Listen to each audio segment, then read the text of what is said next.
Senate Majority Leader Chuck Schumer, everybody, has made a change to relief funding. This change will reroute billions of dollars that was initially meant for small town Americans, and some families will have to return their monthly stimulus relief payments. We have a ton of news to go over in today's video.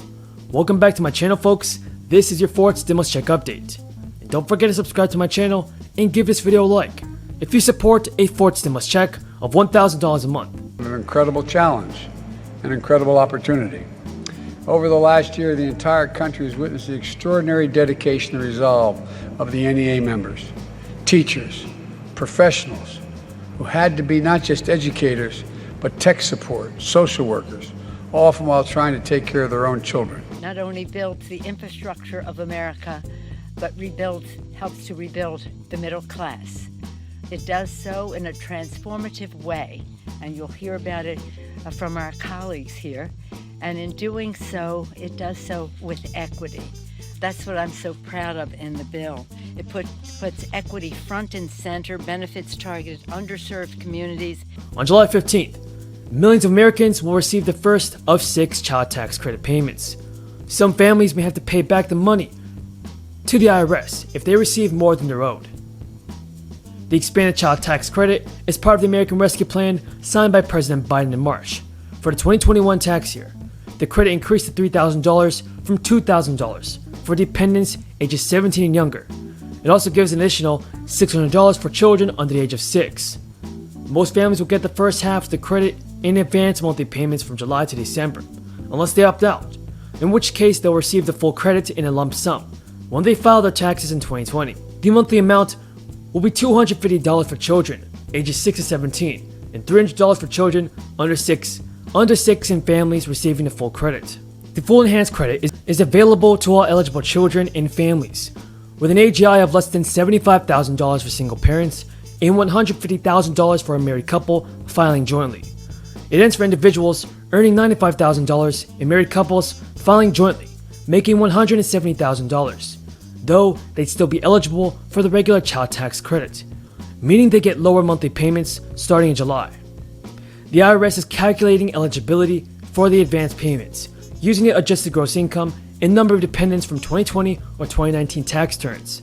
For some families, that information is outdated and could change the eligibility for the child tax credit. And most families, everybody, will receive some benefit through the expanded CTC, which is the child tax credit. But few are likely to have circumstances that will mean they have to pay back any of the advance payments. Now included, the $1.9 trillion stimulus package that Congress passed in March is a little-known amendment proposed by Chuck Schumer and backed by 13 of his colleagues in the Democratic caucus that rerouted billions of dollars meant for economic relief or recovery for small towns. The obscure change altered 5 words and could strip more than a quarter of the recovery funding from 23 states, including the state of New York. The American Rescue Plan Act of 2021 includes around $20 billion to distribute to local governments, serving small cities, towns of populations of about 50,000 or less, in states like California, Maryland, Georgia, and Virginia, where there are large unincorporated populations. Residents in small towns stand to get hundreds of dollars more per person. And a Democratic aide familiar with the amendment crafting said that senators worked with the Biden administration to draft the change. According to the aide, it was driven by desires to get federal funds out more quickly, as well as to reflect the different ways that states classify small towns and cities and how the populations may overlap. Now, the California legislature recently approved a spending bill that allocates over $8 billion in funding to send a second round of $600 Golden State stimulus checks. Adults making $75,000 a year are now eligible to receive a check, as long as they did not receive one when the first round was sent, in an effort to support families in undocumented Californians who did not benefit from federal stimulus aid. The legislature will also allow these groups to claim one additional check valued at $500. The first round of Golden State stimulus checks, which was approved in February, was sent to low-income residents, depending on the tax filing, dependent, and income status. Recipients either received a check worth $600 or $1,200. And Gavin Newsom has until today to sign off on the state's budget for the next fiscal year to ensure payments can be made during the time. This bill must be signed to law on or before that date. Folks, that's all the news in this video. If you guys found this video in any way useful or helpful, feel free to subscribe to my channel and give this video a like. Until next time, everybody, have a great day and stay safe. If a Minnesotan came up to me on the street and said, Tina, why should I care about this infrastructure package? Here's what I would say.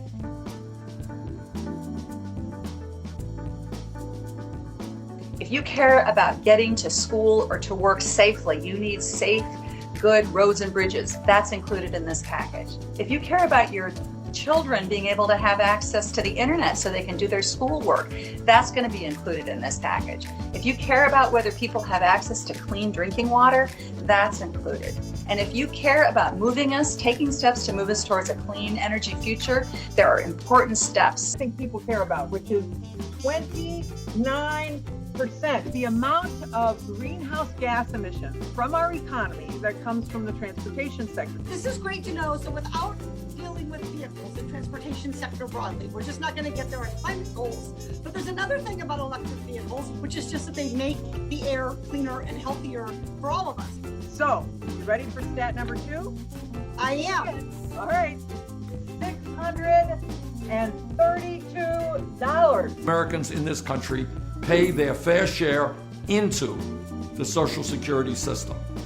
Today, at a time when almost all new income and wealth is going to the top 1%, a billionaire pays the same amount of money into Social Security as someone who makes $118,500 a year.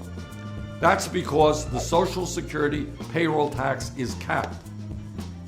If we lift that cap and apply the payroll tax on all income over $250,000 a year, we can do 4 things.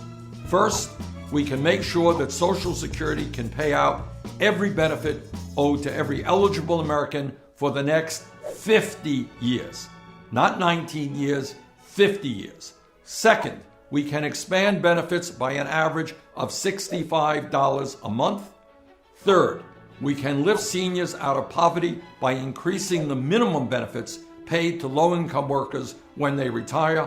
Fourth, we can increase cost of living expenses to keep up with the rising cost of healthcare and prescription drugs.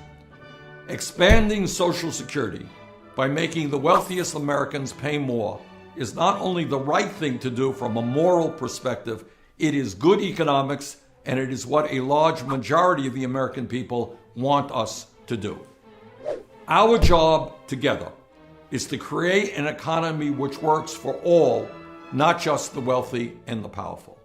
Our job is to protect the most vulnerable people in our society, including the elderly and the disabled.